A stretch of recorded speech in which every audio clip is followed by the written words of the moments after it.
షేక్ చేస్తూ చెప్పాలి. చెప్పండి అమ్మ గట్టిగా.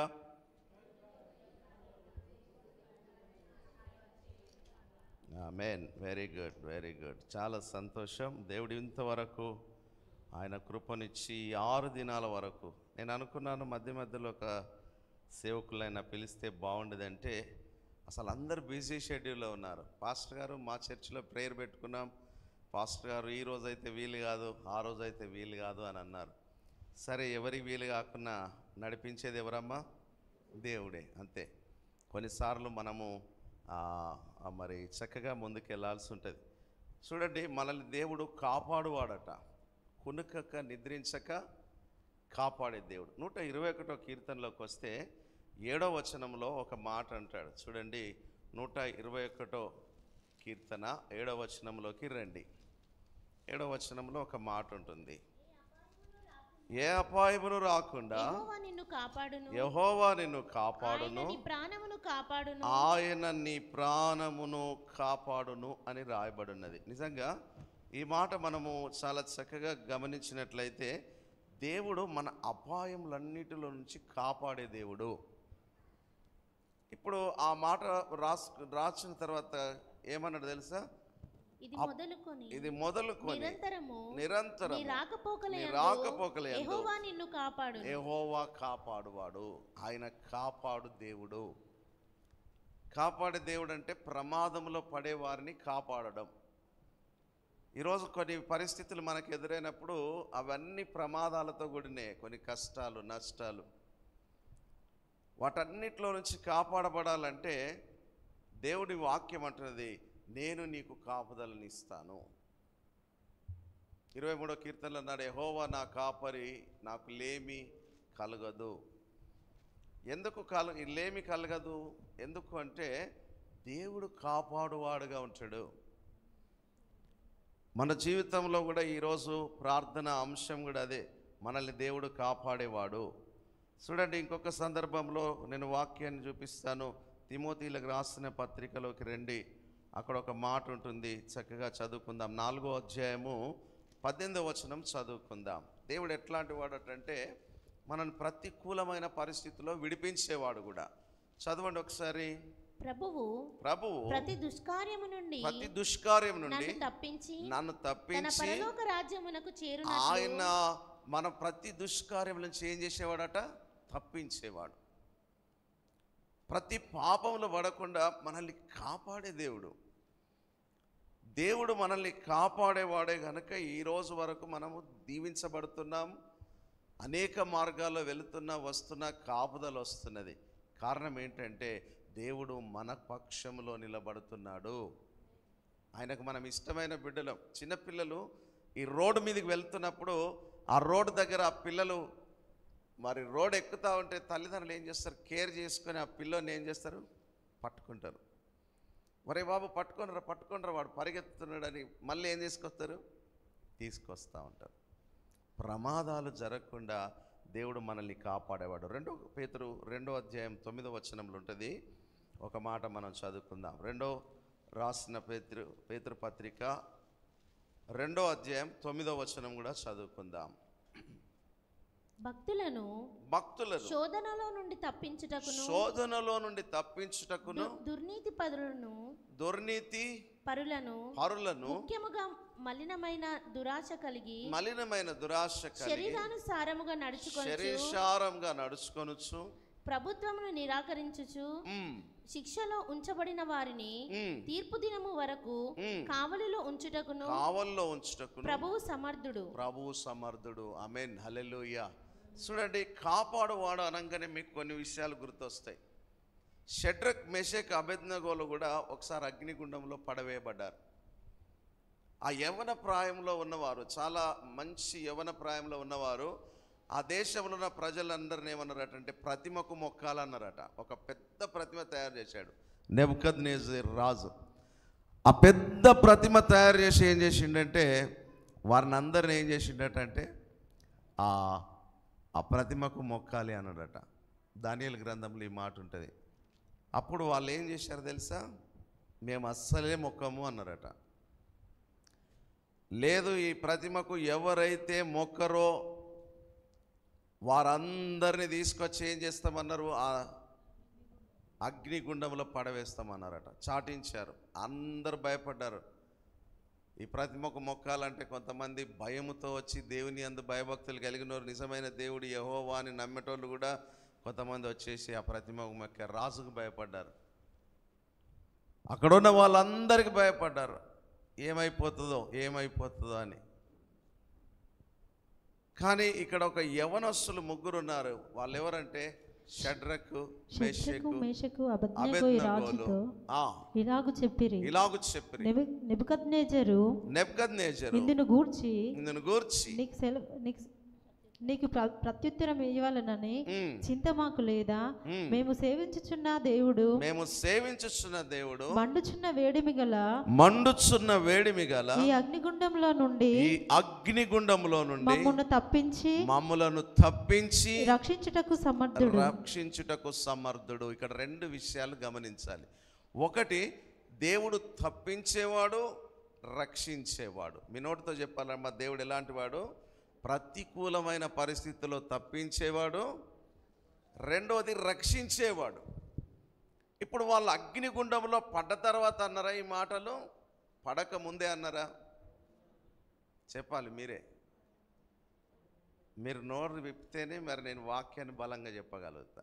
చెప్పండి, పడ్డ తర్వాత అన్నారా? పడక ముందే అన్నారు.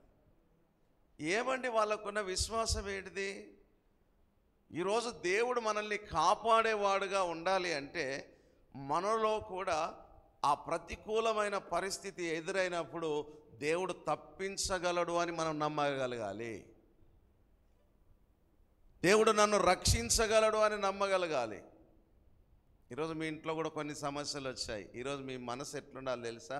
ఈ ప్రతికూలమైన పరిస్థితి నాకు వచ్చిన దేవుడు దీంట్లో నుంచి నన్ను ఏం చేస్తాడు? బా, ఎంత మంచి మాట అండి. వాళ్ళది ఎంత ధైర్యం అండి అసలు. వాళ్ళకి ఎంత అపాయములు వారి ఎదుటికి వచ్చిన, కష్టతరమైన పరిస్థితి వారి ఎదుటికి వచ్చిన, మరి వాళ్ళు ఏ అపాయమునకు ఏం చేయట్లేదటమ్మా? భయపడట్లేదు. ఎందుకంటే మనం 121 కీర్తన 7వ వచనం చదివినట్లుగా, ఏ అపాయం రాకుండా యెహోవా నిన్ను కాపాడువాడు గనక నువ్వు భయపడని అవసరము లేదు. హల్లెలూయా. ఇప్పుడు వారికి ఉన్న ఒకే ఒక విశ్వాసం, దేవుడు తప్పకుండా తప్పిస్తాడు. ఖచ్చితంగా వారు అగ్ని గుండంలో వేయని, కానీ ఆ అగ్ని గుండంలో కూడా మేము బయటకు వస్తాం. అది విశ్వాసం. మనం ఉపవాస ప్రార్థన చేయడానికి వస్తే కాదు, మనలో కూడా అలాంటి విశ్వాసం ఉండాలి. ఈ ఉపవాస ప్రార్థన నన్ను తప్పకుండా ప్రతికూల పరిస్థితిలోంచి తప్పిస్తాడు. ఈ ఉపవాస ప్రార్థన ద్వారా ఏ సమస్యలో నేను చిక్కుకొని ఉన్న పరిస్థితులున్నా అందులో నుంచి నన్ను దేవుడు రక్షిస్తాడు. మరి వారు పడకముందే, ఈరోజు సమస్య మనల్ని అంటకముందే, ఆ ప్రతికూలమైన పరిస్థితి మనల్ని కమ్మకముందే మనలో అలాంటి విశ్వాసం ఉండాలి. ఆ కింది వచ్చిన చదువు తల్లి, మళ్ళీ చదవండి అన్న తర్వాత ఏం చేశారు? మరియు నీ వశమున పడకుండా ఆయన మమ్మల్ని రక్షించును. నువ్వు ఏదైతే పన్నాగం బన్ని చేస్తున్నావో, ఈ ప్రజలందరికీ ఇది ఈ విధంగా మొక్కాలని ఒక ప్రతిమని చేశావో, కానీ నీ వశమున మేము పడకుండా దేవుడు మమ్మల్ని ఏం చేస్తాడన్నాడు? రక్షిస్తాడయ్యా. మేము పడము, అలాంటి పరిస్థితుల్లో మేము పడము. ఎందుకంటే మా దేవుడు శక్తి కలిగిన వాడని వారు ఏం చేస్తున్నారట? నమ్ముతున్నారు. ఆ తర్వాత ఏం చేశారంటే, ఒకవేళ ఆయన రక్షించకపోయినను రాజా నీ దేవతలను మేము పూజించము, నీవు నిలబెట్టించిన బంగారు ప్రతిమకు మేము నమస్కరింపమనియు అస్సలు నమస్కరింపము. అమ్మా తెలుసుకొనుము. నువ్వు తెలుసుకో, మేము అస్సలు వెనకాడేది లేదు. ఒక్కవేళ మా దేవుడు రక్షించకపోని, కానీ మీరు ఏదైతే తలబెట్టారో ఆ కార్యంలో మేము అసలే పాల్పొందం. మా దేవుడు ఏదైనా చేయగలడు. మా దేవుడు ఏదైనా చేసి రక్షించగలడు అన్నప్పుడు ఇంకా రాజుగారికి బాగా కోపం వచ్చిందట. అబ్బా ఈ ముగ్గురు ఏంట్రా మనకు వ్యతిరేకంగా మారారు, ఈ ముగ్గురిని తీసి అగ్నిగుండంలో వేయండి. అగ్నిగుండమును కూడా చాలా ఎక్కువగా మంట పెట్టించారట. చదవండి అమ్మా. అందుకు నెబుకద్నెజరు అత్యాగ్రహం నొందిన వాడై షడ్రకు మేషకు అబేద్నెగోలను వారి విషయంలో వారి ముఖం వికారమాయెను గనుక ఎప్పటికన్నా ఏడంతలు వేడిమిగా చేయమని ఆజ్ఞాపించెను. మరియు తన సైన్యములో నుండి బలిష్ఠులను కొందరిని పిలువనంపించి షడ్రకు మేషకును అబేద్నెగోలను బంధించి వేడిమి కలిగిన మంటలో ఆ గుండంలో వేయుడని ఆజ్ఞాపించగా వారు వారి అంగీలను నిలువటంగీలను పై వస్త్రములను తీయకయే ఉన్నపాటున ముగ్గురిని వేడిమి కలిగి మండుచున్న గుండము నడుమ పడవేసి అగ్ని గుండములో పడవేశారట. అబ్బా ఎంత భయంకరమైనదండి. మనం కాస్త మంట దగడు జలుగుతేనే మనం ఏమైపోతాం, అమ్మో భయపడిపోతూ ఉంటాం, అమ్మో ఈ మంటకు దగ్గర ఉండొద్దు అంటాం. కానీ వాళ్ళ విశ్వాసం ఎంత గొప్పదండి నిజంగా. అసలు ఎంత అద్భుతమైన వ్యక్తులండి ఆ రోజుల్లో. గట్టిగా చప్పట్లు కొట్టండి వాళ్ళని బట్టి. నిజంగా దేవుని దగ్గరికి వచ్చిన వీళ్ళలో ఎంత బలమైన విశ్వాసం ఉన్నది. ఖచ్చితంగా దేవుడు మమ్మల్ని తప్పిస్తాడు, మమ్మల్ని రక్షిస్తాడు. ఒకవేళ ఆయన రక్షించినా రక్షించకపోయినా మేము మాత్రం ఆ మంటలో పడేది లేదు, నీ మాట ఆ ప్రతిమకు మొక్కేది లేదు, నీ మాట వినేది లేదు. ఈరోజు నో కాంప్రమైజ్. మనం కాంప్రమైజ్ కావద్దు దేనికి. మనం దేవుని సన్నిధానంలో ఏం చేయాలి తెలుసా? ఎట్లాంటి పరిస్థితినైనా ఖచ్చితంగా దేవుడు నా పక్షం నిలబడతాడు. అది అగ్నిలో పడే పరిస్థితి అయినా, శోధన లాంటి పరిస్థితి అయినా, 2 తిమోతిలో రాసిన పత్రికలో ఉన్నట్లుగా ఏ దుష్కార్యములలో నేను పడినా దేవుడు నన్ను విడిపిస్తాడు. నేను ఆ దుష్కార్యంలో పడే పరిస్థితి, ఒకవేళ ఈ లోకంలో ఉన్న సాతానుగాడు మనల్ని కొన్ని విషయాల్లో పడగొట్టాలని చూస్తాడట, కానీ మనం భయపడని అవసరం లేదని వాక్యం జలవిస్తున్నది. ఎందుకంటే అగ్నిగుండం మండుతున్నా కానీ మండుతున్న అగ్నిగుండంలో పడవేశారు. ఆ కింది వచనం చదవండి తల్లి, అక్కడ ఒక మాట ఉన్నది, ఒకసారి చదవండి. చదవండి అమ్మా, దానియేలు గ్రంథంలోంచి ఆ మాట చదవండి. వారిని అగ్నిగుండంలో పడవేసినప్పుడు అది మండుచున్న అగ్ని, బహు భయంకరమైన అగ్ని అట. అసలు ఆ మంట దగడును తట్టుకోలేని స్థితి. కానీ వారు ముగ్గురు అందులో ఉండి ఏం చేస్తున్నారు తెలుసా? బహు బలంగా చదవండి. రాజాజ్ఞ తీవ్రమైనందునను గుండం మిక్కిలి వేడిమి గలదైనట్టు షద్రకు మేషకును అబేద్నెగోలను విసిరివేసిరి. ఆ మనుషులు అగ్నిజ్వాలల చేత కాల్చబడి చనిపోయిరి. షద్రకు మేషకు అబేద్నెగోయును ఆ ముగ్గురు మనుషులు బంధింపబడిన వారై వేడిమి కలిగి మండుచున్న ఆ గుండంలో పడగా రాజుకు నెబుకద్నెజరు ఆశ్చర్యపడి తీవ్రముగా లేచి, మేము ముగ్గురు మనుషులను బంధించి ఈ అగ్నిలో వేసితిమి కదా అని తమ మంత్రులను అడిగాను. వారు రాజా సత్యమే అని రాజుతో ప్రత్యుత్తరం ఇచ్చిరి. అందుకు రాజు, నేను 4 మనుషులను బంధకంలో లేక అగ్నిలో సంచరించుట చూచుచున్నాను, వారికి హాని ఏమీ కలగలేదు. 4వ వాని రూపము దేవతల రూపమును పోలిన దాని వారికి ప్రత్యుత్తరం ఇచ్చాను. ఆమేన్, ఆమేన్. గట్టిగా చప్పట్లు కొడదామండి. ఆమేన్, హల్లెలూయా. వారి రూపం ఎలా కనబడుతున్నట్టు? దేవతల రూపం కనబడుతున్నది. వారు ముగ్గురు కాదు, వారితో ఇంకొక వ్యక్తి కూడా సంచారం చేస్తున్నాడు. ఈరోజు అగ్నిలో శోధనలో పడిన నీ విశ్వాసం బలమైనదైతే ఆ అగ్నిలో కూడా దేవుడు నీతో ఉండి ఏ దీనికి నిన్ను అంటనీయడు. ఆమేన్, హల్లెలూయా. చూడండి, అక్కడ బలమైన అగ్ని వాళ్ళు పెట్టారు.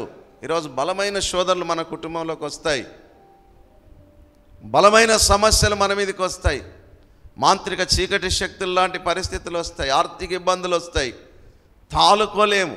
దావీదు గారు కొన్నిసార్లు అన్నారు, అయ్యా నేను శ్రమకు తాళలేకపోతున్నాను అంటాడు. నా బ్రతుకు ఏంటయ్యా అంటాడు, నా స్థితిగతులు ఏంటయ్యా అంటాడు. కానీ వీరు ఎంత విశ్వాసం కలిగి ఉన్నారంటే, మొదట ఏ విశ్వాసంతో ఉన్నారో అగ్నిలో పడిన తర్వాత కూడా వారు అదే విశ్వాసంతో అగ్నిలో స్తుతిస్తున్నారట. ఎంత అద్భుతం అండి. ఆమేన్, హల్లెలూయా. ఈరోజు దేవుని దగ్గర మనం అలాంటి విశ్వాసం కలిగిన వారంగా ఉందముగాక. అంటే మొదట వారు ఎలాంటి విశ్వాసం కలిగిన మాట మాట్లాడారో, వారు అగ్నిలో పడ్డ తర్వాత కూడా దేవుణ్ణి స్తుతించుట మానట్లేదు. ఈరోజు మనకు అగ్ని ఏంటంటే శోధనలు. ఆ నెబుకద్నెజర్ అంటే అపవాదిగాడు, అలాంటి వ్యక్తి మనల్ని శోధనలో పడేస్తున్నాడు, కొన్ని పరిస్థితుల గుండా పడేస్తున్నాడు. మనం ఈ భక్తిలో నడిస్తే, మనం విశ్వాసంలో నడిస్తే, మన ప్రార్థన జీవితంలో ముందుకు సాగుతున్నప్పుడు మనల్ని పడగొట్టడానికి అడుగడుగున కొన్ని శోధనలు వస్తూ ఉంటాయి. అందుకే దేవుడు అన్నాడు, మీరు శోధన నేను జయించాను, మీరు కూడా జయించండి అన్నాడు. కానీ వాళ్ళు ఎప్పుడు కూడా వెనకకు తిరగలేదండి. ఆ సమస్యలో కూడా దేవుని స్తుతిస్తున్నారు. వాళ్ళు ఎక్కడైనా బలహీనమైనట్టుగా రాయబడినదమ్మా? బలహీనం కాలేదు. ఈరోజు మనం బలహీనమైన వారం కాదు, ఎందుకంటే బలమైన దేవుడు మనతో పాటు ఉన్నాడు. హల్లెలూయా. చూడండి, మరి 121వ కీర్తనలో దేవుడు ఎలాంటి వాడని రాయబడ్డదంటే, నిన్ను కాపాడువాడు కొనుకడట, నిద్రపోడట. 3వ వచనం చదువుకుందాము. ఆయన నీ పాదము తొట్రిల్లనీయడు, నిన్ను కాపాడువాడు కొనుకడు, ఇశ్రాయేలును కాపాడువాడు కొనుకడు, నిద్రపోడు. యెహోవా నిన్ను కాపాడువాడు, నీ కుడి పక్కను యెహోవా నీకు నీడగా ఉండును. పగలు ఎండ దెబ్బ అయినను, రాత్రి వెన్నెల దెబ్బ అయినను నీకు తగలదు. గట్టిగా చప్పట్లు కొట్టండి అమ్మా. ఆమేన్, హల్లెలూయా. అలాంటి బలమైన విశ్వాసం ఉంటే ఆ ఎండలాంటి పరిస్థితులు, వడదెబ్బ లాంటి పరిస్థితులు అంటే అర్థం ఏంటంటే శ్రమలు, కష్టాలు. ఎండ దెబ్బ అంటే మరి భయంకరమైన అలిసిపోయిన పరిస్థితులు. రాత్రిలో వెన్నెల దెబ్బ అంటే చీకట్లో, అంధకారంలో కొన్ని దుఃఖకరమైన పరిస్థితులు, ఎవరికి చెప్పుకోలేని బాధలను అంటారు. వీటిని అరణ్యం లాగున్నదని దావీదు గారు పోలుస్తూ ఉంటారు. అలాంటి దెబ్బలు కూడా మనకి దేవుడు తగలనీయడట. నిజంగా మనం దేవుని దగ్గర ఫిట్గా, మనం విశ్వాసంతో నిలబడితే, ప్రార్థనలో బలంగా నిలబడితే, మనం అపవాది శోధనలకు భయపడకుండా నిలబడితే, దేవుడు మనకిచ్చే గొప్ప కృప ఏంటి తెలుసా? నీ కుడి పక్కను యెహోవా నీకు నీడగా ఉండును. ఈ మాట ఎంత అద్భుతంగా, ఒకసారి పక్కన వారు చేయబట్టుకొని చెప్పమ్మా. నీ కుడి పక్కను యెహోవా నీకు నీడగా ఉండును. పగలు ఎండ దెబ్బ అయినను, రాత్రి వెన్నెల దెబ్బ అయినను నీకు తగలదు. ఏ అపాయం రాకుండా యెహోవా నిన్ను కాపాడును, ఆయన నీ ప్రాణమును కాపాడును. గట్టిగా చప్పట్లు కొడతామా మరొక్కసారి? ఆమేన్, హల్లెలూయా. ఎన్నో పరిస్థితులు, కొన్నిసార్లు మరణిస్తే బాగుండన్న పరిస్థితులు రాలేదా? అయినా పరిస్థితుల్లో దేవుడు మనతో పాటు ఉన్నాడమ్మా. ఈరోజు కాస్తో కూస్తో బలం తెచ్చుకొని బ్రతకగలుగుతున్నామంటే దేవుడిచ్చిన కృపనే. కాబట్టి మన విశ్వాసంలో కానీ, మన ఆత్మీయ స్థితిలో కానీ ఎప్పుడు బలహీనం అయిపోద్దు. 1 పేతురు రాసిన పత్రిక 1వ అధ్యాయము 5వ వచనంలో చూద్దాం. ఆ మాట చదవండి ఒకసారి. 1 పేతురు 1:5 వచనం చూడండి అమ్మా. ఆ మాట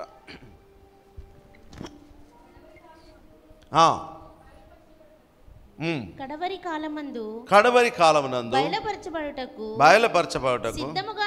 సిద్ధముగానున్న దర్శనం మీకు కలుగునట్లు విశ్వాసము ద్వారా దేవుని శక్తి చేత కాపాడబడు మీ కొరకు ఆ స్వాస్థ్యము పరలోకమందు భద్రపరచబడి ఉన్నది. విశ్వాసము, దేవుని శక్తి మనకు కావాలి. ఈరోజు విశ్వాసం కావాలి, దేవుని శక్తిపై ఆధారపడడం కావాలి.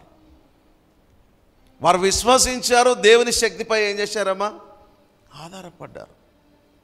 మరి 6వ దినం దేవుడు నీ ఇంటికి బలమైన కాపుదలు ఇవ్వాలంటే నీలో విశ్వాసంతో కూడిన శక్తి పనిచేయునుగాక. విశ్వాసంతో కూడిన శక్తి మనకు కావాలి. మనకు ప్రతికూలమైన పరిస్థితుల్లోంచి తప్పించబడాలంటే మధ్యలో ఆ కాలిన అనుభవాన్ని బట్టి వాళ్ళు రిటర్న్ వచ్చి మరలా ప్రతిమ మొక్కుతా అయ్యా అని రిక్వెస్ట్ చేసినట్టుగా కనబడలే. ఆయన చచ్చినా బ్రతికినా ఏ దేవుని నమ్ముకున్నామో ఆ దేవుడే మా దేవుడని నిలబడ్డారు. ఆమేన్. ఆయనే ఈరోజు కష్టం వస్తే దేవుని మర్చిపెట్టి దేవుని విడిచిపెట్టి మరలా లోకంలోకి వెళ్ళిన మనుషులు ఉన్నారు. కానీ ఆయన మాత్రము దేవుని నమ్ముకుంటే వాళ్ళు ముగ్గురు మాత్రం ఆ దేవుడు మమ్మల్ని సజీవులుగా కాపాడటకు సమర్థుడు. ఆమేన్. హల్లెలూయా. ఈరోజు అవమానాల మధ్యలో అగ్నిగుండం లాంటి పరిస్థితుల మధ్యలో నువ్వు నడవచ్చు. కానీ ఒక నిరీక్షణ దేవుడు అంటున్నాడు, యెహోవాయే నిన్ను కాపాడువాడు. అసలు నువ్వేం భయపడిన అవసరం. ద్వితీయోపదేశకాండం 28వ అధ్యాయం 6వ వచనంలో ఒక మాట ఉంటుంది. ద్వితీయోపదేశకాండం 28వ అధ్యాయం 6వ వచనం చదువుకుందాం. చదవండమ్మా. నీవు లోపలికి వచ్చినప్పుడు దీవింపబడుదువు, దీవించబడతావు. వెలుపలికి వెళ్ళినప్పుడు దీవింపబడుదువు. నీ మీద పడు నీ శత్రువులను యెహోవా నీ ఎదుట హతమగునట్లు చేస్తాడు. దేవుడే యెహోవాయే నీ ఎదుట నీ శత్రువులను హతం చేస్తాడట. నువ్వు భయపడని అవసరమే లేదట. మరి అంత గొప్ప దేవుడమ్మా. మనం వెలుపలికి వెళ్ళినా వచ్చినా మనల్ని దీవించే దేవుడు మన దేవుడు. ఆయన ఆజ్ఞల ప్రకారం నడిచేవారిని అందరినీ దీవిస్తాను ఇక్కడ రాయబడినది. చూడండి, జీవిత యాత్ర అంతట్లో ఎప్పుడూ దేవునిపై నమ్మకం ఉంచిన వారికి సంపూర్ణ రక్షణ కలుగుతుందట. చప్పట్లు కొడదామా. జీవితాంతం వరకు ఎవరైతే నమ్ముకొని వెంబడిస్తారో ఆయన అస్సలు మధ్యలో వదిలిపెట్టే దేవుడు కాదమ్మా. మనం నిజంగా పట్టుకుంటే ఆయన నిన్ను అస్సలు వదిలిపెట్టాడు. సొంత భార్య వదిలిపెట్టవచ్చు, కొన్ని పరిస్థితులను బట్టి సొంత భర్త వదిలిపెట్టవచ్చు, పిల్లలు వదిలిపెట్టవచ్చు, కుటుంబంలో సమాధానం లేని పరిస్థితులు కావచ్చు. ఒకవేళ నిజంగా నువ్వు దేవునిపై ఆధారపడితే దేవుడు మధ్యలో విడిచిపెట్టే దేవుడు కాదు. ఆయన నిన్ను అంతం వరకు కాపాడే దేవుడు. చూడండి, ఇంకొక మాట బైబిల్లో నుంచి చూసుకుందాము. చూడండి, దావీదు రాసిన కీర్తనలు 41వ కీర్తన 2వ వచనంలో మనం ఒక సహనముతో దేవుని సన్నిధానంలో ప్రార్థన చేయాలి. చదవండి. యెహోవా వారిని కాపాడి బ్రతికించును. భూమి మీద వాడు ధన్యుడగును. వాని శత్రువుల ఇచ్చకు నీవు వానిని అప్పగింపవు. నీవు అస్సలే వాడిని ఏం చేయవట? అప్పగించాడు. ఆ శత్రువైన నెబుకద్నెజరు అక్కడ నా ప్రజలందరూ అనుకుంటున్నారట, ఒరే బాబు ఆయన చెప్పినది ఒప్పుకొని మొక్కండ్రా. వాళ్ళు నో కాంప్రమైజ్, అస్సలు తగ్గట్లేదండి. పొల్లిపోయారు. ఏం చేశారు తెలుసా? ఆ అగ్నిగుండంలో ఏమన్నా కానీ మా దేవుడు శక్తి కలిగిన వాడు. హల్లెలూయా. మా దేవుడు శక్తి కలిగిన వాడు, మా దేవుడు బలమైన వాడు. ఈరోజు ఏదైనా అవమానం నీ జీవితంలోకి వస్తే ఏం చేశాడమ్మా దేవుడు అని వాళ్ళంటే, ఇదిగో ఈరోజు నేను కొంచెం కష్టంలో ఉండొచ్చు, కానీ మా దేవుడు శక్తి కలిగిన దేవుడు. మనం వారిలా సాక్ష్యం ఇవ్వాలి. మనం దేవుని శక్తిని మనం ఆధారం చేసుకోవాలి. ఈ ఉపవాస ప్రార్థనలు ఎందుకో కానీ నీ జీవితంలో ఉన్న అగ్నిగుండం పరిస్థితులు, కొన్ని కరువులు, కొన్ని కష్టాలు, కొన్ని దుఃఖాలు, కొన్ని చెప్పుకోలేని బాధలు, అపవాది మనల్ని అందులో పడేస్తున్నాడు, శోధనలో పడేస్తున్నాడు. అయినా మనం ధైర్యాన్ని, విశ్వాసాన్ని ఓడిపోవద్దు, నిలబడాలి. చూడండి, బైబిల్లో నుంచి 97వ కీర్తన 10వ వచనంలో అంటాడు, దేవుడు మన పక్షం నిలబడితే ఎట్లుంటుందో ఒకసారి చదువుకుందాం. దావీదు రాసిన కీర్తనలోంచి 97వ కీర్తన 10వ వచనం చదవండి. యెహోవాను ప్రేమించువారలారా అసహ్యించుకొనుడి. తన భక్తుల ప్రాణములను ఆయన కాపాడుచున్నాడు. అబ్బబ్బబ్బా, గట్టిగా చప్పట్లు కొట్టండి. ఆయన కాపాడుచున్నాడు, అంతే. ఆయన విడిచిపెట్టాడు. ఇశ్రాయేలు ప్రజలు అరణ్యంలో నడుస్తూ ఉంటే అడుగడుగున వారు ప్రార్థించినప్పుడల్లా వారి అవసరతను తీరుస్తూ నడిపిస్తూ ఉన్నాడు. ఎందుకు దేవుడు కొన్నిసార్లు వెంటనే అన్ని సమృద్ధిగా ఇవ్వచ్చు కదా అని మనకు అనిపిస్తుంది. నిజంగా ఇశ్రాయేల్ ప్రజలకు సమృద్ధిగా ఇస్తే దేవుని మరిచిపోయేవారేమో. అందుకే వారికి కావలసిన ఆహారాన్ని ఏ రోజుకు ఆ రోజు పంపించాడట. ఎందుకంటే దేవుని దగ్గర అడగాలని. ఇప్పుడు తండ్రి ఉన్నాడు అనుకో, కుమారుడు ఉన్నాడు అనుకో, కుమారునికి కావలసిన అన్నీ ఒకేసారి డబ్బులు ఇచ్చాడు అనుకో, తండ్రి దగ్గరికి రాడట. వచ్చి నాన్న నాకు ఈ అవసరం ఉన్నదని అనడట, కలవడట. అన్నీ ఉన్నాయిలే, అన్నీ అయిపోయాక తండ్రి దగ్గరికి వెళుతా. ఈరోజు చాలామంది నేచర్ అట్లే ఉంటుంది. దేవుడు మనల్ని ఆశీర్వదించి బాగా సమృద్ధి ఇచ్చాడు అనుకో, ఆ సమృద్ధిలోనే మనం అనుభవిస్తాం. ఇశ్రాయేలు ప్రజలను అదే అంటాడు, మీరు మదించి ఒకవేళ మనస్సులో మీరు ఆలోచన చేసుకొని మీరు ఈ విధంగా చేస్తారేమో అని నేను అడుగడుగున మీకు కావాల్సినది కొంత ఏర్పాటు చేస్తున్నాను. ఎందుకంటే తండ్రి దగ్గరికి మనం వచ్చి అడగాలని. ఆమేన్, హల్లెలూయా. ఈరోజు కూడా ఈ అవసరతలన్నీ పరిపూర్ణంగా తీయగలిగిన శక్తి దేవునికి ఉంది. సమృద్ధిగా ఆశీర్వాదం ఇవ్వగలిగిన శక్తి ఉంది. కానీ సమృద్ధిగా ఆశీర్వాదం నీ జీవితంలోకి వస్తే ఈ ఉపవాస ప్రార్థనలో పాల్గొనేవారు ఎవరుంటారు? కన్నీటితో ప్రార్థించేవారు ఎవరుంటారు?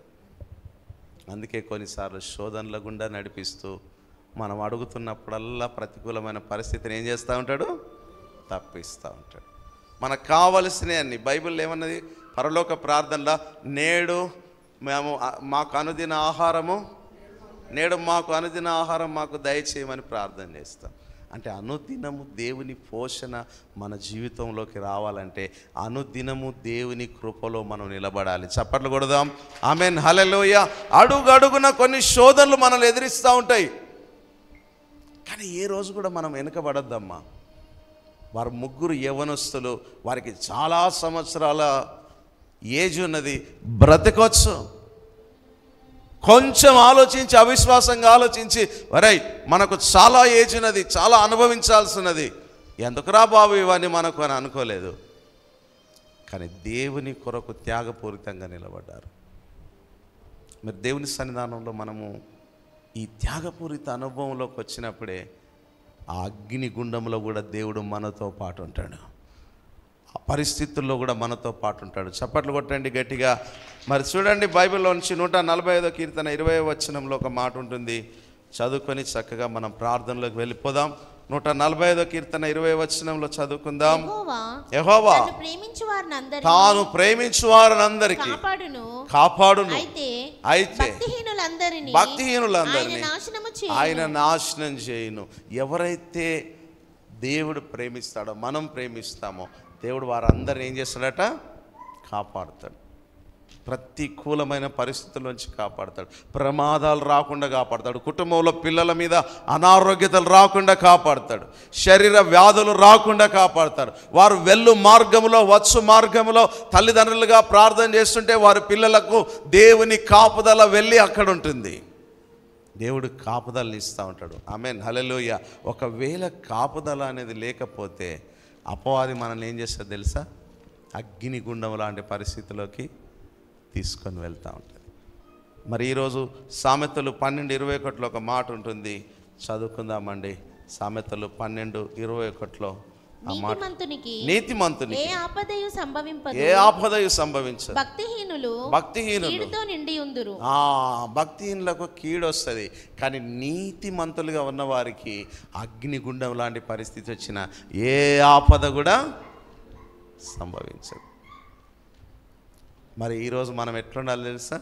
షడ్రక్ మేషక్ అబేద్నెగోలాగా దేవుడు తప్పిస్తాడని, రక్షిస్తాడని, ఈ శోధనలో మనమున్న అందులో నుంచి, ఆ పరిస్థితిలోంచి రక్షించగలడని మనం నమ్మి ప్రార్థన చేయాలి. ఆమేన్, హల్లెలూయా. కాబట్టి దేవుడు మనకు తోడుగా ఉంటాడు. చూడండి, అక్కడ ఆ మాట ఒకసారి చదువుదాం. దానియేలు గ్రంథంలో వారు ఈ ముగ్గురు కనబడుతున్నారు, కానీ ఇంకొకరు వారితో పాటు ఉన్నాడు. అందుకు రాజు మీరు నలుగురు మనుషులను బంధకములు లేక అగ్నిలో సంచరించుట చూచుచున్నాను. వారికి అప్పటి వరకు బంధించి ఉన్న పరిస్థితి, అగ్నిగుండమేతో వేయడమే కాదు, వారు బంధకములతో ఉన్న పరిస్థితుల్లో వారిని వేశారట. కానీ వారు బంధకములు లేకుండా ఎవరితో తిరుగుతున్నారమ్మా? వారికి హాని ఏమీ కలగలేదు. వాని రూపము దేవతల రూపమును పోలి ఉన్నది. వారికి ప్రత్యుత్తరం ఇచ్చిరి. గట్టిగా ఒకసారి చప్పట్లు కొట్టండి అమ్మా. చూడండి ఎంత గొప్ప సాక్ష్యం. మొదట వారు విశ్వసించిన దాన్ని బట్టి మనుషులు వారి గురించి సాక్ష్యం చెప్తున్నారు. తర్వాత ఆ రాజే తన యొక్క ఆలోచన విధానాన్ని ఏం చేసిండట, మార్చుకున్నాడట. ఆమేన్, హల్లెలూయా. చూడండి, ఇతరులు మనల్ని పడదోయాలనుకుంటారు, వాళ్ళలోనే దేవుడు మార్పు కలిగించునుగాక, వారిని రక్షణలోకి నడిపించునుగాక. చూడండి, శత్రువు మరి ఎంతగా మన మీద చెలరేగవచ్చు, కానీ మనం కొన్నిసార్లు మౌనంగా కూడా అగ్నిగుండంలో దేవుని కృప కొరకు కనిపెట్టాలి. మౌనంగా కూడా అగ్నిగుండం లాంటి పరిస్థితుల్లో అనుభవిస్తున్నప్పుడు కనిపెట్టాలి. అవమానాలు వస్తాయి, నిందలు వస్తాయి, బలహీనమైన పరిస్థితులు వస్తాయి, కనిపెట్టాలి. ఒకరోజు ఒక ఆయన మా ఇంటికి వచ్చి అప్పలవాడు మా నాన్నగారిని అన్నాడు, ఎందుకయ్యా, ఎందుకు చంద్రయ్య దేవుని నమ్ముకున్నావు, ఏం బాగున్నావయ్యా నువ్వు, నీ ఇల్లు ఏం బాగున్నది, నీ కుటుంబం ఏం బాగున్నది, పిల్లలు చూడు ఎట్లున్నారు, కుటుంబం చూడు ఎట్లున్నదో, డబ్బు లేదు, ఏం లేదు, ఎందుకయ్యా చర్చి కానీ పోతానవట, డ్యూటీలు కూడా మానుకున్నావట, సేవని తిరుగుతానవట, నువ్వు చేసేది ఏం దీవించబడతావయ్యా, నువ్వు పిల్లలు ఉన్నారు, 5 పిల్లలు పెట్టుకొని నువ్వు ఎట్లా డ్యూటీ లేకుండా తిరుగుతున్నావయ్యా. ఆయన కింద కోట దగ్గరికి వచ్చి సైకిల్ మీద నుంచి మళ్ళీ ఈయన సేవకు వేయండా అని అవమానించి మాట్లాడుతూ ఉంటే చాలా బాధాకరమైన పరిస్థితి. అప్పుడు పీటరయ్య గారుగా నాన్న, వాళ్ళందరికీ చంద్రయ్యగా తెలుసు కనుక వాళ్ళంటే నాన్న అన్నాడు, మా దేవుడు గొప్పోడయ్యా, నాకున్న ఈ పరిస్థితి నుంచి ఒకరోజు నన్ను విడిపిస్తాడయ్యా, నాకు తెలుసయ్యా, నాకు ధైర్యం ఉంది. ఆయన వెళ్ళిపోయిన తర్వాత కూడా ఆయన మనసులో అనుకునేటోడు, నా దేవుడు గొప్పోడండి, నా దేవుని శక్తి ఆయనకు అర్థమవుతుంది ఒకరోజు. అంటే ఒకరోజు మంచిగా పరిచర్య జరిగి గొప్పగా ఉన్నప్పుడు, అప్పుడు బ్రిడ్జి కట్టబడలే, ఆ పాత చర్చి ఉన్నప్పుడు ఆయన ఇంటికి వచ్చిండు, అయ్యా నేను బాగా దీవించిండు దేవుడు, ఇవన్నీ చేస్తున్నవాట అంటే నాన్న ఆయనను పిలిచి మంచి వస్త్రాలు పెట్టి ఆయన ఇంటికి పంపించండి. చప్పట్లు కొడదాం గట్టిగా. చూడండి ఎంత అవమానాలు, ఎంత భయంకరమైన స్టేజ్. నువ్వు ఏం తింటున్నావయ్యా, ఎందుకు బతుకుతున్నావయ్యా అన్నట్టు మాట్లాడాడు. నీదింత బ్రతుక అన్నట్టు మాట్లాడాడు. అసలు నువ్వెందుకు జీవిస్తున్నావయ్యా, పిల్లల పరిస్థితి ఏంది, స్కూలు లేవు, ఫీజులు లేవు, ఏమి లేవు, ఎందుకయ్యా దేవుని పట్టుకొని వెళ్తున్నావు, ఆ డ్యూటీలు పోతున్నాయి, అక్కడున్న వాళ్ళ దగ్గర నువ్వు అవమానించబడుతున్నావు, నీకు ఏమి లేదు కదయ్యా అంటే పీటరయ్య గారు ఒక్కటే అన్నాడు, లేదన్నా వాళ్ళు ఎవరన్నా మౌనంగా ఉన్నాడు, అసలు ఆయనతో రెచ్చిపోయి ఒక్క మాట కూడా లొల్లిపెట్టుకోలే. ఆయనే ఒకరోజు నా గురించి మంచి మాట మాట్లాడతాడనే విశ్వాసం ఉన్నది. ఆ విశ్వాసంతో అన్నాడు, నేను ఒకరోజు ఆశీర్వదించబడతా అని బొచ్చ మీద ఇట్లా చేయబెట్టుకొని అనుకునేవాడు. ఆమేన్, హల్లెలూయా. చూడండి, నిజంగా నేను చెప్తున్నాను, మీ జీవితంలో దేవుని మీద పరిపూర్ణంగా ఆధారపడితే అది అగ్నిగుండం లాంటి సమస్య అయినా దేవుడు మనతో ఉండి ప్రత్యేకమైన స్థితిలోకి మనల్ని నడిపిస్తాడు. గట్టిగా చప్పట్లు కొట్టండి. ఆమేన్, హల్లెలూయా. కాబట్టి దేవుడు మనల్ని ఎన్నడూ విడిచిపెట్టాడు. అనేక దుష్కార్యములు మన మీదకి రావచ్చు. యోబు జీవితంలో విడిచిపెట్టాడంటే విడిచిపెట్టలేదు, కానీ 2 అంతలుగా అతను ఏం చేశాడమ్మా, ఆశీర్వదించాడు. మనకు ఆ వాక్యం చాలా బాగా తెలుసు. యోబు గ్రంథంలో ఏమంటే తెలుసా, 5వ అధ్యాయం 19వ వచనంలో, నీకు 6 బాధలు కలగచ్చు, కానీ ఆ బాధల్లో నుంచి దేవుడు విడిపిస్తాడట. ఒకసారి చదవండి తమ్ముడు మాట, సిస్టర్ చదవండి ఎవరైనా. 6 బాధలలో నుండి ఆయన నిన్ను విడిపించును, ఆయన నిన్ను విడిపించును. 7 బాధలు కలిగినను నీకు ఏ కీడును తగలదు. నీకు ఏ అపాయము, ఏ కీడు కూడా నీకు తగలనియట. కొన్ని బాధలు వస్తాయి, కొన్ని కష్టాలు వస్తాయి, కానీ దేవుడు 7 బాధలు కలిగిన నీకు ఏ కీడు కూడా తగలనియ, నిన్ను విడిపిస్తాడు, నిన్ను గొప్ప చేస్తాడు. అందుకే 91 కీర్తన 15వ వచనంలో ఉంటుంది కదంటే, చూడండి ఒకసారి 91 కీర్తన 15వ వచనం ఉన్నది. అతడు నాకు మొరపెట్టగా నేను అతనికి ఉత్తరం ఇస్తాను, శ్రమలో నేను అతనికి తోడైంటాను, అతన్ని విడిపించి అతన్ని గొప్ప చేస్తా, దీర్ఘాయు చేత తృప్తిపరుస్తా, నా రక్షణ అతనికి నేను చూపిస్తాను. అబ్బా ఎంత చక్కని మాట అండి. దేవుడు శ్రమలో మొరపెడితే దేవుడు మనల్ని ఆ శ్రమ నుంచి విడిపిస్తాడు. ఈరోజు ఏ శ్రమ అనే అగ్నిగుండం నీ ఇంటి మీద వెళ్తున్నదో అందులో నుంచి నువ్వు ప్రార్థిస్తుండగా దేవుడు విడుదల చేసి నిన్ను అవమానాల స్థలంలోనే గొప్ప చేయనుగాక. ఆమేన్, హల్లెలూయా. కాబట్టి దేవుణ్ణి పట్టుకున్న వ్యక్తిని మనుషులు అవమానించవచ్చు, కానీ పట్టుకున్న దేవుడు మనల్ని ఎత్తేవాడు, ఉన్నత స్థలాల్లో నిలబెడతాడు. కాబట్టి దేవుడు అనుక్షణం మనల్ని కాపాడుతున్నాడు, మన కుటుంబాన్ని పిల్లల్ని పోషిస్తున్నాడు. కాబట్టి మనం భయపడకుండా ఏం చేయాలంటే ఆయన చాటుకు రావాలి. అదే దావీదు గారు అంటారు, అయ్యా నేను నీ శరణు వచ్చి ఉన్నాను, నన్ను సిగ్గుపడనీయకుము అని ఒక సందర్భంలో ప్రార్థన చేస్తూ ఉంటాడు. ఒక మాట చదివేసి మరి 57వ కీర్తనలో మొదటి వచనం ఉంటది, నన్ను కరుణించుము దేవా, నన్ను కరుణించుము, నేను నీ శరణు వచ్చి ఉన్నాను, ఈ ఆపదలు తొలగిపో వరకు నీ రెక్కల నీడను శరణు వచ్చి ఉన్నాను. మహోన్నతుడైన దేవునికి నా కార్యము సఫలము చేయి దేవునికి నేను మొరపెట్టుచున్నాను. ఆమేన్. కాబట్టి ఈరోజు మనం మొరపెడదాం, ఆయన సిగ్గుపడనీయడు. మన ఆపదలన్నిట్లో తన రెక్కలు, అక్కడ చూడండి, ఈ ఆపదలు తొలిపో వరకు నీ రెక్కల నీడలో శరణు వచ్చింది. మనం ఆయన రెక్కల నీడికి వస్తే ఆయన మన కాపుదలను ఇస్తాడు, మనకు నూతన కృపను దయచేయునుగాక. కాబట్టి అందరు కళ్ళు మూసుకుందాం, రెండు చేతులు ఎత్తుదాం. తన భక్తులను ఎన్నడూ తప్పిస్తాడట దేవుడు, విడిచిపెట్టాడట. ఈరోజు ఆయన బిడ్డలముగా ఆయనకున్న ధైర్యం ఏంటంటే ఆయన రెక్కల చాటుకు వచ్చి చేతులెత్తి ప్రార్థన చేస్తే చాలు, దేవుడు నీతో పాటు ఉంటాడు. శోధనలో నీతో ఉంటాడమ్మా, కష్టంలో నీతో ఉంటాడమ్మా. మనుషులు విడిచిపెట్టినప్పుడు, మనుషులు అవమానించినప్పుడు, మనుషులు ఏలన చేసినప్పుడు, మనుషులు మనల్ని పక్కన పడేసినప్పుడు దేవుడు మనతో ఉండి మనకు జయం కలిగిస్తాడు. ఈరోజు మనం అగ్నిగుండం లాంటి ఈ శోధనలు బట్టి, పరిస్థితులను బట్టి భయపడని అవసరం లేదు. దేవుడు మనల్ని తప్పిస్తాడని నిలువు మోకాల మీదకి వచ్చి అందరం ప్రార్థన చేద్దాం. నిలువు మోకాల మీదకి వద్దాం. ఈ 6వ దినమే దేవుడు నీ కాపుదలని ఇచ్చునుగా. కానీ అందరూ కలిసి రెండు చేతులు ఎత్తి ప్రార్థన చేద్దాం. స్తోత్రం, స్తోత్రం, స్తోత్రం. నువ్వు మమ్మల్ని కాపాడే దేవుడవు నాయన, మమ్మల్ని తప్పించే దేవుడవు నాయన, మా బంధకాల నుంచి విడిపించే దేవుడవు నాయన. ఇదిగో తండ్రి, నీపై ఆధారపడుతున్నాం. ఏ చెరలో నువ్వు ఉన్నా, ఏ కష్టంలో, ఏ ఆర్థికపరమైన చెరలో ఉన్నా, ఎవరికి చెప్పుకోలేని ఫైనాన్షియల్ స్ట్రగుల్స్లో నువ్వు ఉన్నా, ఇగో నాయన ఈ చెర నుంచి నన్ను విడిపించమని అడుగు. అయ్యా నా కుటుంబాన్ని దీవించమని అడుగు, ఆపదల నుంచి విడిపించమని అడుగు. ముఖ్యంగా నాకు సొంత గృహం, నా కుటుంబంలో మేళ్లతో నింపమని అడుగు. ఇగో తండ్రి, ఈరోజు మరి దేవుడి శక్తి మనపై, ప్రసన్నతను మనపై విడుదల చేయడానికి సిద్ధంగా ఉన్నాడమ్మా. మనం విశ్వసిద్దాం. షడ్రక్, మేషక్, అబేద్నెగోలు యవ్వన ప్రాయంలో ఉన్న దేవుడు అంటే ఎంతో బలమైన విశ్వాసం వారు పెట్టుకున్నారు. దేవునిపై ఆధారపడ్డారు, దేవుని శక్తిపై ఆధారపడ్డారు. వారు ఎంత బలహీనపరిచే మాటలన్నా, ఎంత బలమైన అగ్ని వారి ముందు పెట్టినా వారు మాత్రం దేవుని శక్తిని ఆశ్రయిస్తున్నారు. నిజంగా వారు బయటకు వచ్చి చూస్తే ఒక్క తల వెంట్రుక కూడా కాలిపోయిన వాసన లేదట. ఎందుకంటే దేవుడు అగ్నిలో వారికి తోడై ఉన్నాడు.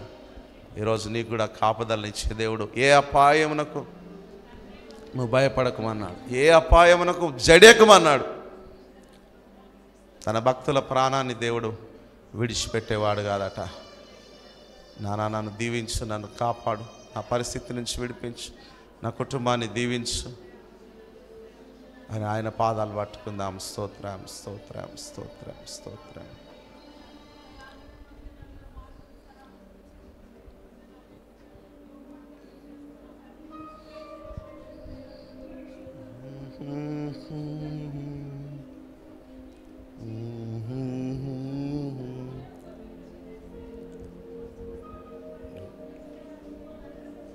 దేవుడు విడిచిపెట్టడం. అందరు రెండు చేతులెత్తి ఈ 6వ దినం నిజంగా ఆయన మీద ఆధారపడండి.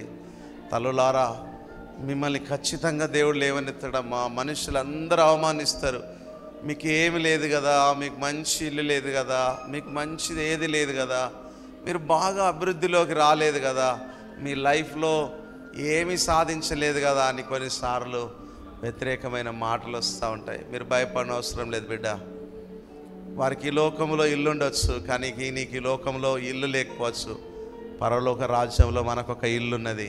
ఆ నిత్య స్వాస్థ్యం కోసం మన విశ్వాసాన్ని వదిలిపెట్టద్దు. ఒక దినం ఈ లోకంలో కావలసినది కూడా అనుగ్రహిస్తాడు. మనం నిజమైన దేవుని కలిగి ఉన్నాం, దాన్ని బట్టి సంతోషించాలి.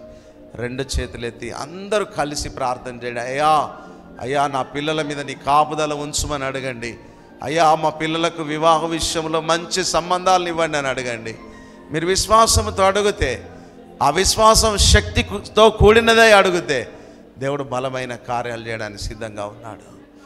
ఈరోజు అవమానాలు కొట్టేస్తాడు దేవుడు, అవమానాలన్నీ కొట్టేస్తాడు. ఈరోజు సమాధానంతో దేవుడు నింపబోతున్నాడు.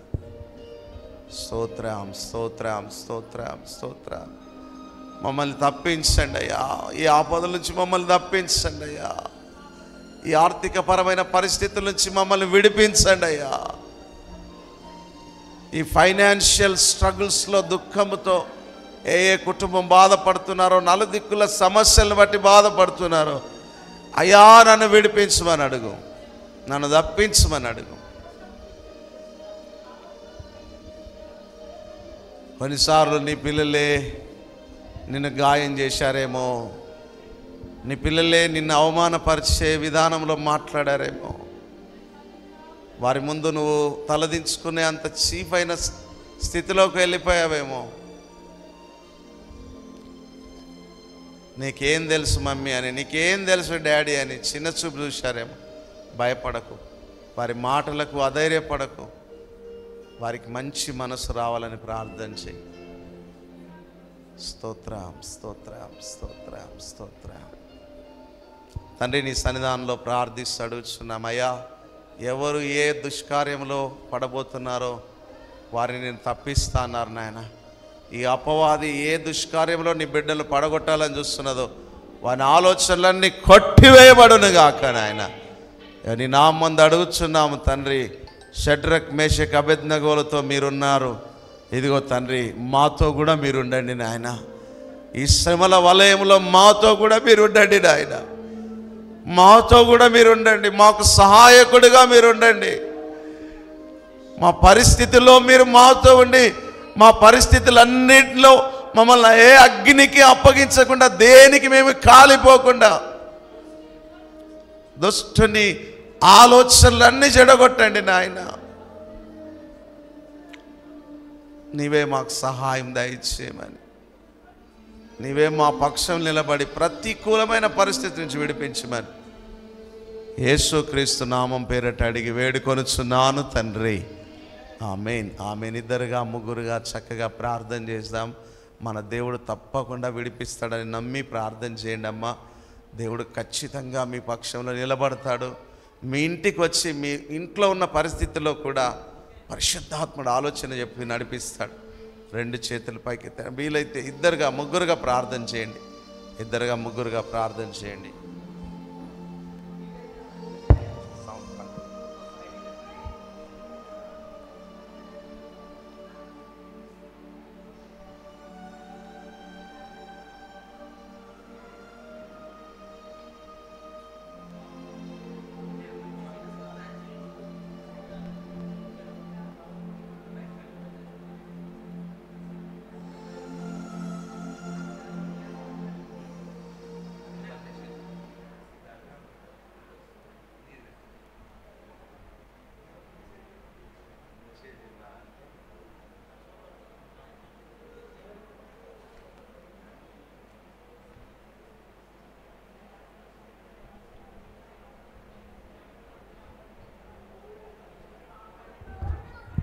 చాలా మంచి వాయిస్ వినబడాలమ్మా, గట్టిగా చేయండి ప్రార్థన.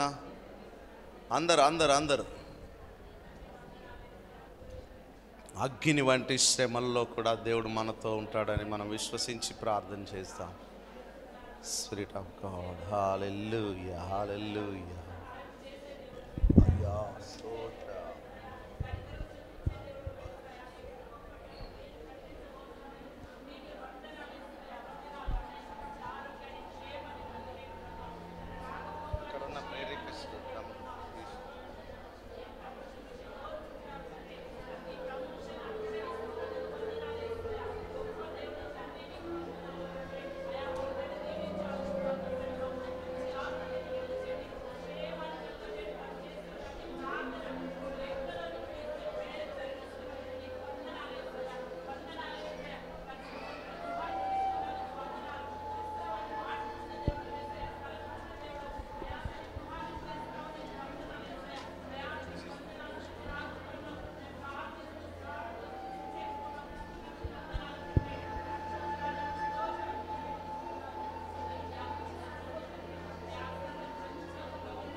అవునేసయ్యా, మా ప్రార్థన వినండి ఏసయ్యా, మా కన్నీరు తుడవండి ఏసయ్యా,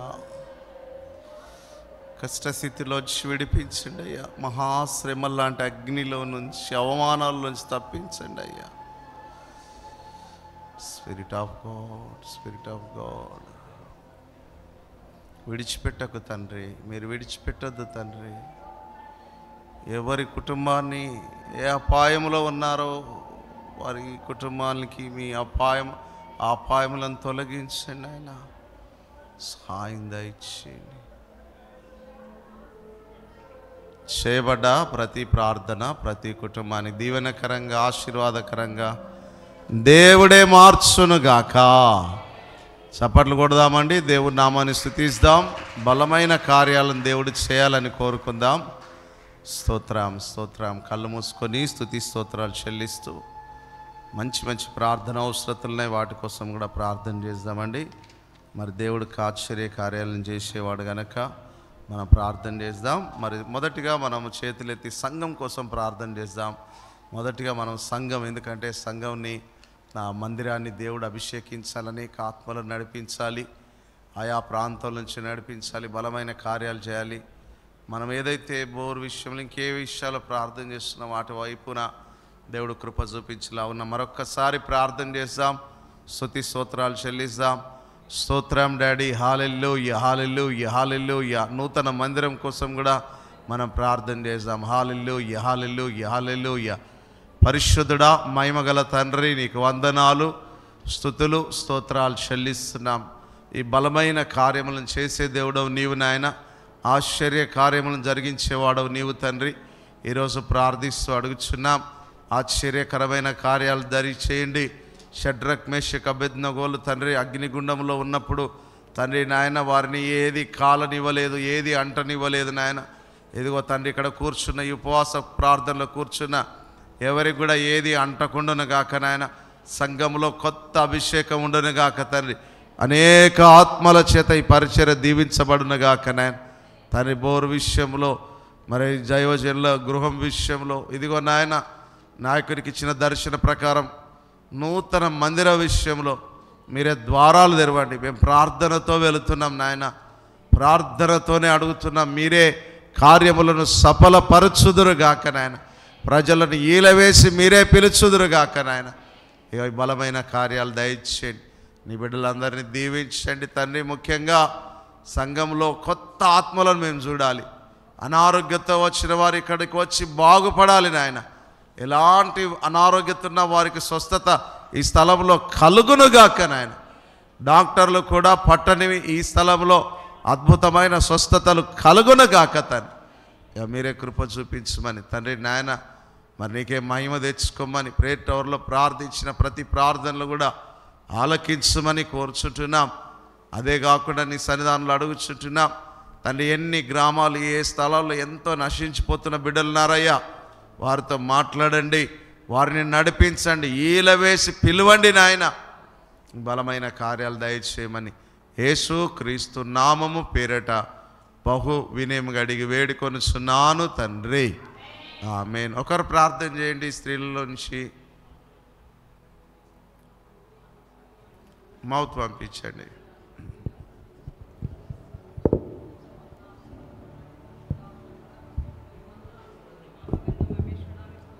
ఇక్కడ ఆశ్చర్యకడ మీకు స్తోత్రం. జీవంగలం రాజ జీవాధిపతి మీకు స్తోత్రములు చెల్లించుకుంటున్నా తండ్రి.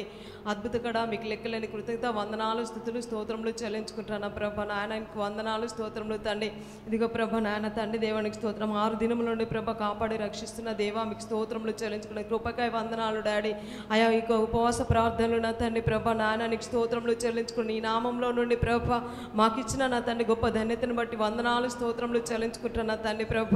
ఇదిగో ప్రభ మరి 6వ దినములో ప్రభ మేము ఈ రీతిగా ప్రార్థించే కృప యోగ్యతను ప్రభ మాకు ఇచ్చిన విధానాన్ని బట్టి స్తోత్రములు చెల్లించుకుంటున్నా తండ్రి. మీ ఆశ్చర్య ప్రేమను బట్టి స్తోత్రం, మీ అద్భుత ప్రేమను బట్టి స్తోత్రములు చెల్లించుకుంటున్నా తండ్రి.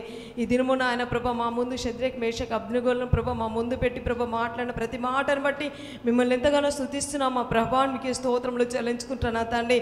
అయా మరి ఈ లోకపు శ్రమలకు నా ప్రభ మేము అదరకుండా బెదరకుండా ఉండే కృప యోగ్యతను మా ప్రభ అయా ఈ రీతిగా బలపరిచి మమ్మల్ని ధైర్యపరిచి నన్ను ముందుకు నడిపిస్తున్న విధానం బట్టి కూడా వందనాలు స్తోత్రం స్తోత్రములు చెల్లించుకుంటాను. ఇదిగో నా తండ్రి ముఖ్యంగా నా ప్రభ ఇదిగో తండ్రి దేవానికి స్తోత్రం. సంఘం నిమిత్తము ప్రార్థించే కృప నా తండ్రి నాకు ఇచ్చిన విధానం బట్టి స్తోత్రములు తండ్రి. అయ్యా ఈ సంఘంలో ఉన్న ప్రభ నా తండ్రి ప్రతిదీ కూడా ప్రభ నా తండ్రి మీ నామంలో నుండి విడుదల కావాలి ప్రభ, మీ నామంలో నుండి విడుదల కావాలి ప్రభ తండ్రి. నీకే స్తోత్రములు చెల్లించుకుంటాను నా తండ్రి. అయ్యా అందరూ అవసరాలన్నీ తీర్చండి తండ్రి, అక్కర్లన్నీ తీర్చండి ప్రభ. అయ్యా మీ కృప కనికరము చూపించండి.